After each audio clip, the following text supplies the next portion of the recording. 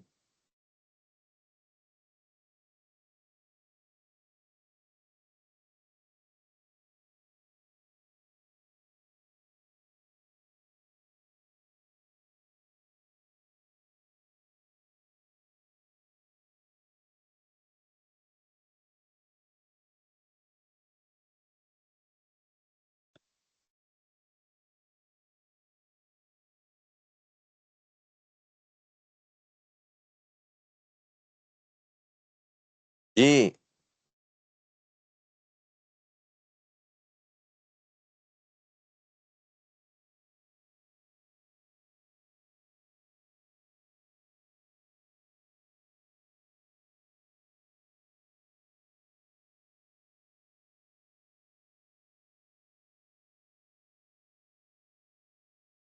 جی attendance میں لگا چکا ہوں، 2 دفعہ اٹینڈنس لے چکا ہوں. اچھا، یہ اب آ گئی ہمارے پاس نا picture.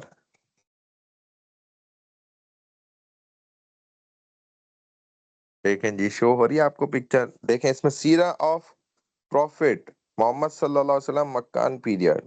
Why to study the seerah of Prophet Muhammad sallallahu alaihi wasallam? Islamic movement led by the Prophet sallallahu alaihi wasallam brought a divine message of salvation and success. It addresses the issues and problems of this world and gives logical solution. Its message is universal. Its influence is ever increasing. His message and seerah are preserved like no one else in the history.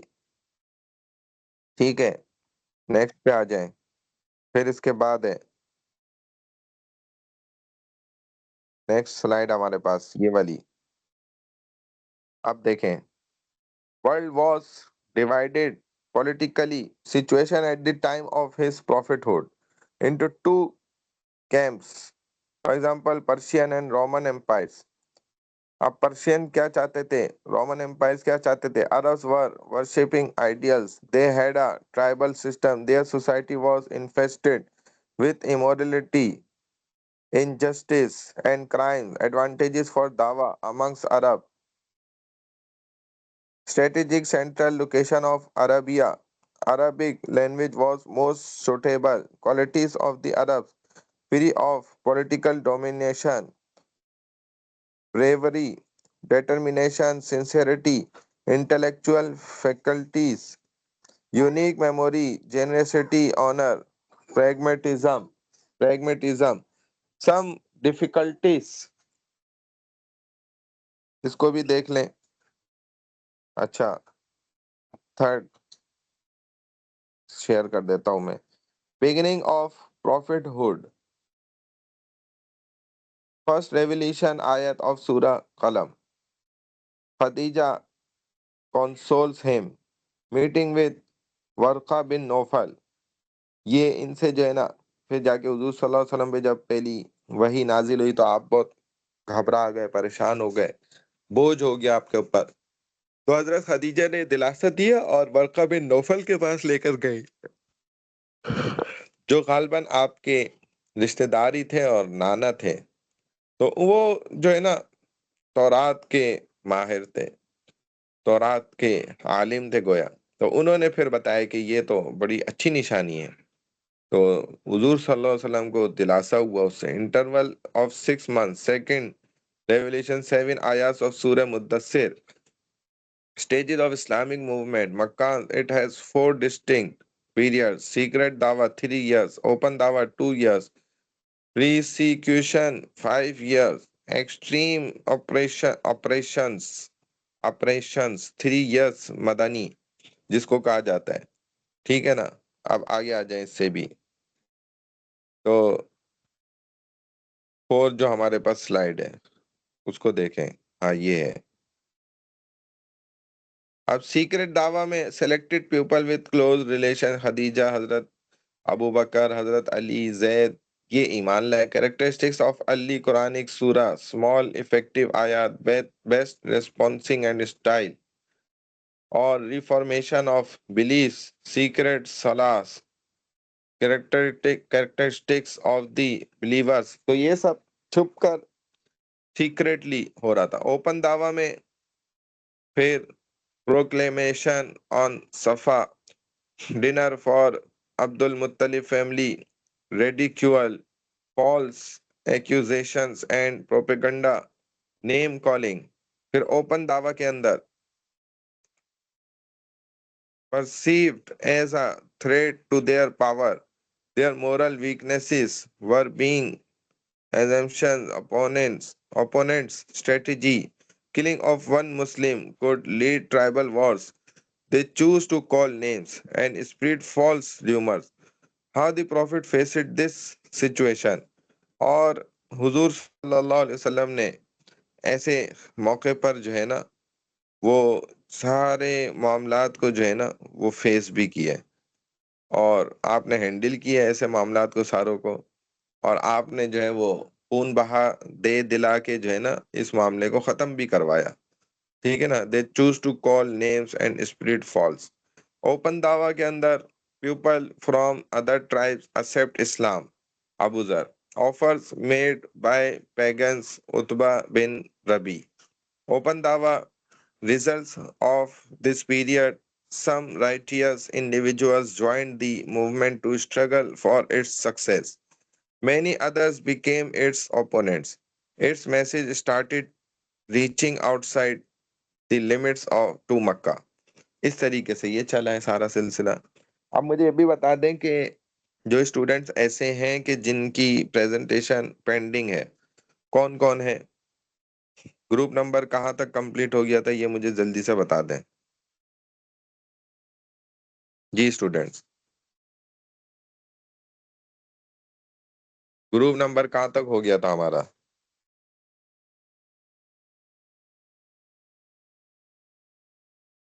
مجھے presentation کے group number بتا دیں students جو pending رہ گئے ہیں، ورنہ پھر جو میرے پاس ریکارڈ ہے اس کے مطابق جو رہ گئے گروپ ان کی میں 0 مارکنگ کر دوں گا. ٹھیک ہے جی. پھر مجھے بعد میں مت کہیے گا کہ ہمیں پتہ نہیں چلا کب پریزنٹیشن ہوئی کیا ہوا. مجھے فوری بتا دیں جن گروپس کا رہ گیا ہے. گروپ نمبر 12 تک ہو گیا تھا. گروپ نمبر 12 سارے ایبسنٹس ہو گئے تھے، 0 مارکس ہو گئے تھے. اس کے بعد ہے گروپ نمبر 13. جی اسٹوڈنٹ، گروپ نمبر 13 والے کون ہیں؟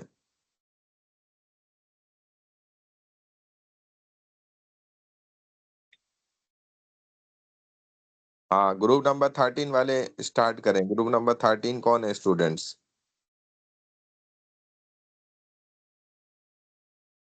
السلام علیکم سر. وعلیکم السلام. جی سر گروپ 12 کا جو پریزنٹیشن تھی وہ لاسٹ کلاس میں آپ نے لے تو لی تھی؟ لاسٹ کلاس میں نے موقع دیا تھا لیکن کسی نے پریزنٹ نہیں کیا تھا تو 0 سر مارکس میں ہو نے گیا تھا. آن سپورٹ آپ کو پریزنٹ کر دی تھی، میرے گروپ والوں نے بھی کر دی تھی، میرے پاس ویڈیوز بھی پڑی ہوئی ہیں. دیکھیں میں ریکارڈ چیک کر لیتا ہوں، اگر آپ نے جی پریزنٹ شیور، کیے تو یو کین مجھے چیک. پرائیویٹ میں بھیج دیں نام ان اسٹوڈنٹ نے ان کا یہ ٹاپک تھا، جی یہ پریزنٹیشن تھی، میرے مجھے گروپ میں بھیجنے سے دیتے۔ ایک لڑکے نے نہیں کی تھی، ہم 4 لوگوں کا گروپ تھا جس میں سے 3 لوگوں نے پریزنٹیشن کی جی تھی میں آپ کو کہہ ایک رہا ہوں نا، سیکشن میں۔ مجھے ڈیٹیل سینڈ کر دیں اپنی پریزنٹیشن جی کے ساتھ، میں دیکھ لیتا ہوں۔ Group number 13 okay sir, Fatima عبد القادر، اریبہ نصیر، ام ہانی منیر، شیلا انجم، ہبہ کنور۔ گروپ 13 کی کب دی آپ لوگوں نے؟ آپ بھی ڈیٹیل مجھے بھیجیں پوری، گروپ 13 والے اسٹوڈنٹس پوری ڈیٹیل بھیجیں۔ اگر کوئی پینڈنگ گروپ ہے ابھی پریزنٹ کرنا چاہ رہے ہیں تو مجھے بتا دیں، میں ویٹ کر رہا ہوں، ابھی 20 منٹس لیفٹ ہیں۔ کوئی اسٹوڈنٹس اپنی پریزنٹ کرنا چاہ رہے ہیں تو وہ فوری بتا دیں مجھے۔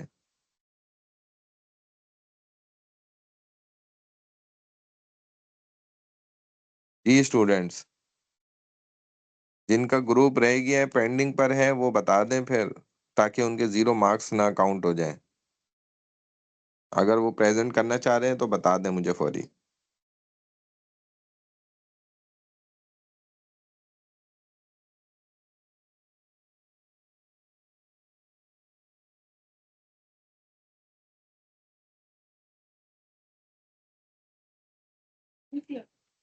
جی اسٹوڈنٹس بتا دیں اگر ہیں کوئی تو۔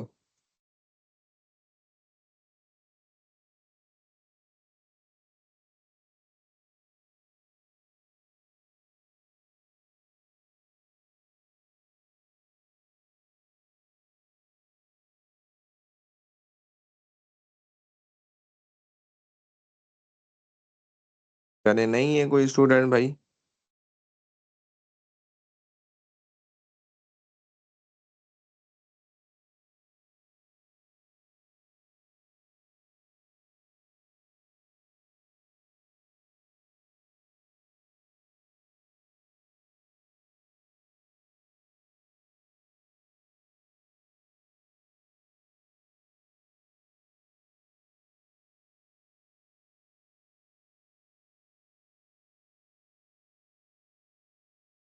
اچھا، persecution. Khabbab bin Aratt slave of Anmar forced to lay on burning coal till it cooled off۔ یہاں تک کہ اتنا ان کو اس قدر جو ہے نا لٹاتے تھے، ان کی چربی سے جو ہے نا وہ پھر انگارے جو ہوتے تھے نا وہ بجھتے تھے۔ ایسی ایسی تکلیفیں دی ہیں۔ بلال بن رباح slave of امیہ بن خلف forced to lie on hot sand with heavy rock on his chest۔ ان کے سینے پر بھاری پتھر رکھ دیتے تھے اور گرم جو تپتی ہوئی ریت ہوتی ہے نا اس پر ان کو لٹاتے تھے، تو جس سے کیا ہوتا تھا کہ ان کا ظاہر جسم نیچے بھی دبتا تھا اور تپتی گرم ریت پر وہ لگتا تھا۔ Ammar was beaten lying on hot sand, اور Lubainah was beaten by Umar till he would get tired, یہاں تک کہ وہ تھک جاتا تھا مار مار کے۔ زبیرہ was beaten by Abu Jahal till she was blind، یہاں تک کہ وہ آنکھوں سے ہی چلے گئے۔ consequences of this persecution، یعنی کہ اسلام دین جو ہے نا ہمارے پاس کوئی، ہمیں تو گودوں میں مل گیا نا اتنے آرام سے سکون سے، لیکن صحابہ نے اس کے لیے بڑی تکلیفیں دی ہیں، اپنی جانیں تک جو ہے قربان کی ہیں۔ common people develop sympathize with the persecuted caused curiosity amongst others to know more about this movement۔ Movement was spreading in every home in Makkah and beyond its boundaries۔ ظاہر ہے جب اتنا ظلم ہوتا تھا تو ہر گھر تک آواز بھی جاتی تھی، پھیلتی تھی بات، اور اسی سے کیا ہوا کہ لوگوں کو اٹریکشن ہوئی اور پتہ چلا، اور ہر گھر گھر یہ بات جو ہے نا پہنچی، تو لوگوں نے دیکھا بھئی یہ دیکھو کتنا ظلم بھی ہو رہا ہے، تو لوگ پھر اس کے لیے کھڑے بھی ہوا۔ ایسا ایسا clear positive changes in the character of believers. Migration to Habasha, 5th نبوی year, 11 men and 4 women، Meccans sent delegation to Najashi. Jafar bin Abi Talib speech, مکان delegations tactic۔ 83 Muslim migrate to Habsha. Najashi as Hamma became Muslim۔ when Najashi died prophet did جنازہ۔ حضور صلی اللہ علیہ وسلم نے جو ہے وہ اس کا جنازہ بھی پڑھا دیا۔ تو بہرحال یہ سارے واقعات بہت سارے پیش آئے۔ جس کی وجہ سے اسلام کے پھیلنے میں بھی الحمدللہ بہت زیادہ فائدہ ہوا۔ پھر آگے چلیں تو پریسیکوشن، ابو جہل mistreats the Prophet صلی اللہ علیہ وسلم، حمزہ accept اسلام، اسی طرح عمر joins the movement، sanctions against Bani Hashim، isolated in Sheba Abi Talib، 7 Nabawi for 3 years، subjects of Quran surahs in this time period. Believers were told their duties.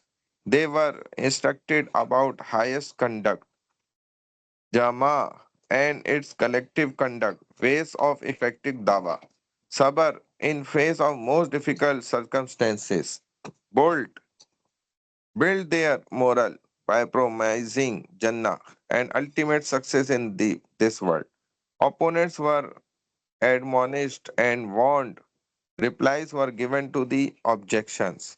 Extreme oppression, 3 years, 10 Nabawi, عام الحزن، یہ کہلاتا تھا عام الحزن یعنی کہ غم کا سال، جس میں ڈیتھ آف ابو طالب، حضرت ابو طالب جو آپ کے چچا ان کا انتقال، ڈیتھ آف خدیجہ، حضرت خدیجۃ الکبریٰ رضی اللہ تعالی عنہا ان کا انتقال۔ تو رسول اللہ صلی اللہ علیہ وسلم نے فرمایا کہ یہ سال میرے لیے کیا ہے، عام الحزن کا سال ہے، یعنی کہ غم کا سال کہلایا۔ ٹریول ٹو طائف، حضور صلی اللہ علیہ وسلم بہت غمزدہ ہو کے طائف والوں کے پاس گویا پناہ کی نیت سے ان کو دعوت دینے کے لیے گئے۔ Meeting with people during Hajj and fairs, لیلۃ النخلا، جنس ایکسپٹ اسلام، احقاف، سورہ احقاف میں بھی ہے، اور انہوں نے حضور صلی اللہ علیہ وسلم فجر کی نماز پڑھائی، آ گئے اور ان کو دعوت دی، اسلام قبول کیا جنہوں نے۔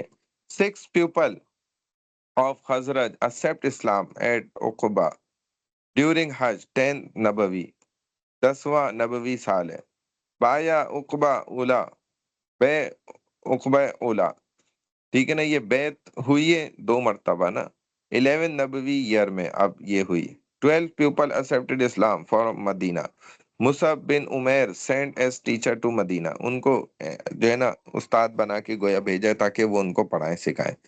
بے عقبہ ثانی 12 نبوی ایئر میں ہوئی۔ 72 people accepted Islam and pledged their support, extreme opposition and persecution of the Prophet صلی اللہ علیہ وسلم، miracles of the Prophet محمد صلی اللہ علیہ وسلم، حضور صلی اللہ علیہ وسلم کے پھر بہت سے معجزات کا اظہار ہوا، اور اس کی تفصیل جو ہے ہم الحمدللہ پڑھ چکے، ہم نے دیکھ لیا تفصیل سے آج کی کلاس کے اندر ہی۔ پھر اس سے آگے بڑھیں تو آ جائیں اس طرف، miracles، قرآن سب سے بڑا معجزہ ہے، اخلاق رسول صلی اللہ علیہ وسلم سب سے بڑا مینرز آپ کے یہ معجزہ ہے، اسپلٹنگ آف دی مون، چاند کا 2 ٹکڑے کر دینا، شق القمر جس کو کہا جاتا ہے، سورہ قمر میں بھی ہے، یہ بخاری اور مسلم میں روایت ہے۔ پھر معراج 12 نبوی سن کے اندر ہونا، حضور صلی اللہ علیہ وسلم کا اتنا لمبا سفر چند سیکنڈوں کے اندر کر کے آ جانا، پروفٹ صلی اللہ علیہ وسلم travel from Mecca to Jerusalem, اسرا، and then from Jerusalem to the heavens، معراج فرسٹ ہیون آدم، پہلے آسمان پہ جو ہے حضرت آدم سے، سیکنڈ پہ یحییٰ اینڈ عیسیٰ سے، تھرڈ پہ یوسف سے، فورتھ پہ ادریس علیہ السلام سے، ففتھ پہ حضرت ہارون سے، سکس پہ حضرت موسیٰ سے، اور سیون پہ حضرت ابراہیم علیہ السلام سے، ٹاک ٹو اللہ۔ پھر جد الامجد حضرت ابراہیم علیہ السلام، اور جو بیت اللہ کعبۃ اللہ 7ویں آسمان پہ بھی موجود ہے، اس پر جو ہے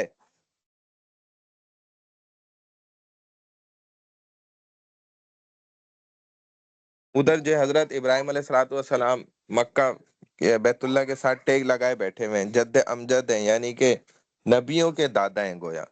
اس کے بعد اللہ سے جو ہے ملاقات، بات چیت، معراج، گفٹس آف معراج، 50 صلاة reduced to 5، لاسٹ آیت آف سورہ بقرہ، کمانڈمنٹس ان سورہ اسرا، گڈ نیوز وغیرہ ڈیفرنٹ ہیں۔ if a Muslim avoid shirk he will eventually entered in the Jannah، اگر شرک سے اوائڈ کرے، اللہ کی وحدانیت کا اوپر جو ہے کامل یقین کر لے، تو یہ مسلمان کیا ہے، مکمل طور پہ کامیاب ہے۔ پھر subjects of Quranic surahs in this time period. This persecution is a temporary phase. Akhirah is the best place of muttaqeen. Prophet before faced persecution with sabr.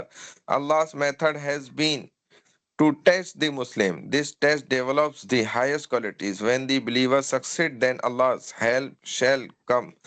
Preparation of for hijrah. جیسے ابھی بھی مناظرہ ہوا آپ نے سنا ہوگا. تو یہ اب فضول چیزیں جو ہے نا کہ ڈائناسور کا ذکر نہیں ہے تو یہ نہیں ہے وہ نہیں ہے، الٹی سیدھی باتیں دہریہ جو ہیں جو کسی کو نہیں مانتے کہ دنیا کو کس نے بنایا. بھائی اتنی عقل سوچ اللہ نے اگر آپ کو ہی دے دی تو آپ ہی خدا بن جائیں گے کہ آپ کے پاس ہی اتنی عقل سوچ آ گئی تو آپ پھر سر کر جائیں گے اس کائنات کو، تو آپ خدا بن کے بیٹھ جائیں گے. خدا آپ کو اتنی عقل کیوں دے؟ خود کامن سینس کی بات ہے.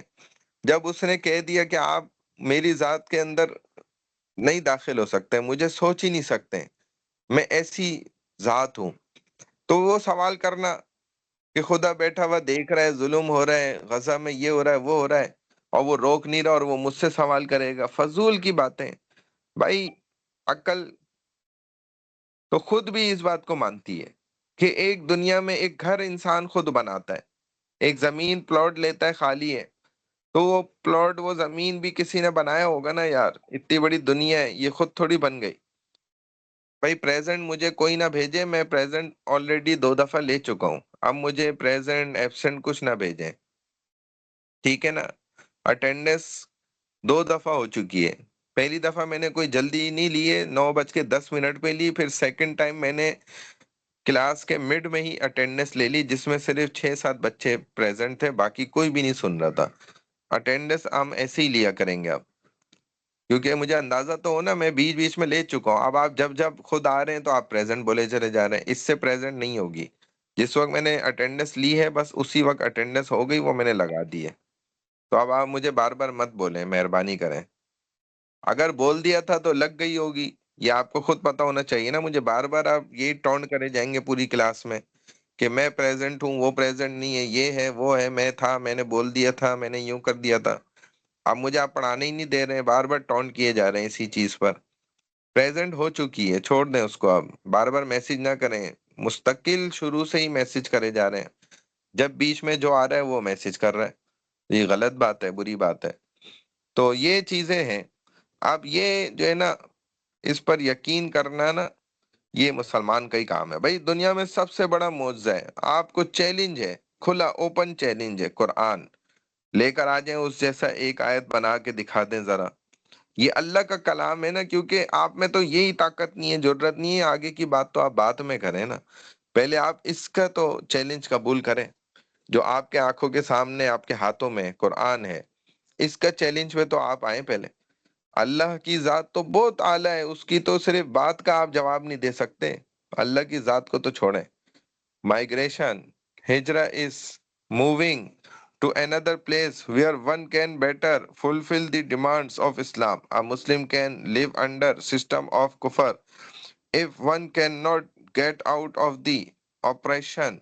If he struggles to bring Islamic change, Prophet ﷺ gave permission for migration in the face of persecution. ظاہر مسلمان تنگ اور پریشان ہو کے مار کھا کے رہ رہے تھے کفار کے نظام میں، جو کہ مسلمان کبھی برداشت نہیں کر سکتا. He let Ali to sleep on his bed. آپ صلی اللہ علیہ وسلم حضرت علی کو اپنے بستر پر سلا کر گئے، لٹا کر گئے. Left in the company of Abu Bakr. حضرت ابو بکر رضی اللہ تعالیٰ عنہ کے ساتھ نکلے. Stay in cave of Thawr for Sor جس کو کہا جاتا ہے for 3 days. Pagans follow him and announce bounty. He came out of the cave on 4th day and traveled for 1 day and night, meeting with Suraqa bin Jassam.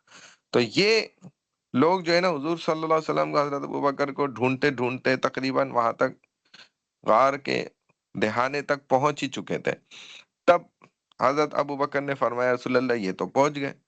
تو فرمایا کہ آپ پریشان نہ ہو، غم نہ کریں، لا تحزن اللہ معنا، اللہ ہمارے ساتھ ہے. تو یہ سارے واقعات ہوئے. پروفٹ صلی اللہ علیہ وسلم مائگریٹس، یہ ہو گیا. پروفٹ صلی اللہ علیہ وسلم arrives in Medina Quba 3 miles from Medina. آپ نے وہاں پہ مسجد بنائی. Welcome in Medina. Stayed at Abu Ayyub Ansari's house for 7 days. آپ وہاں پر رہے. مسجد نبوی واز کنسٹرکٹیڈ. مواخات brotherhood between Ansars and Muhajirin. زبردست میثاق کا واقعات آپ سنتے رہتے ہیں کہ صحابہ نے اپنی دوسری بیوی کو طلاق دے کر اور اپنے بھائیوں کے نکاح میں دے دیا. اپنی جائیدادوں کو آدھا آدھا تقسیم کر دیا. اس طریقے کے واقعات ہو گئے. ٹھیک ہے اسٹوڈنٹس، الحمدللہ یہاں تک ہماری کلاس جو ہے وہ کمپلیٹ ہو گئی. سیرت آپ نے مکمل پڑھ لیا. اب اس کی آپ نے پریکٹس کرنی ہے. جو میں نے آپ کو اسائنمنٹ دی ہے ابھی میں آفیشیلی آپ کو بھیج بھی رہا ہوں اسائنمنٹ، تو اس کو اسی کے مطابق آپ اسٹوڈنٹس نے سب نے کرنا ہے اور پھر سبمٹ کرنا ہے مجھے. تو میں ابھی آپ کو اسائنمنٹ بھیج بھی رہا ہوں.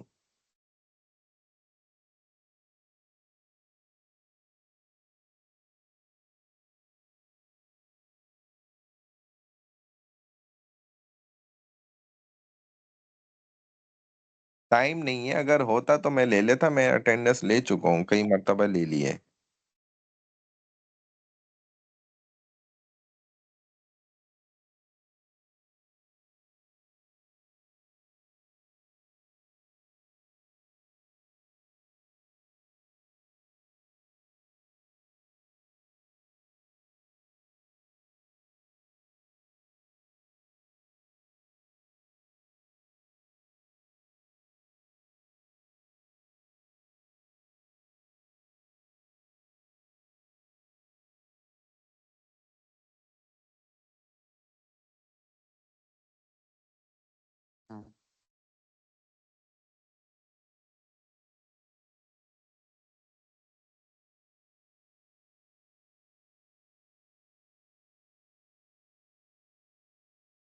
جی میں آپ کا اسائنمنٹ اپلوڈ کر رہا ہوں پھر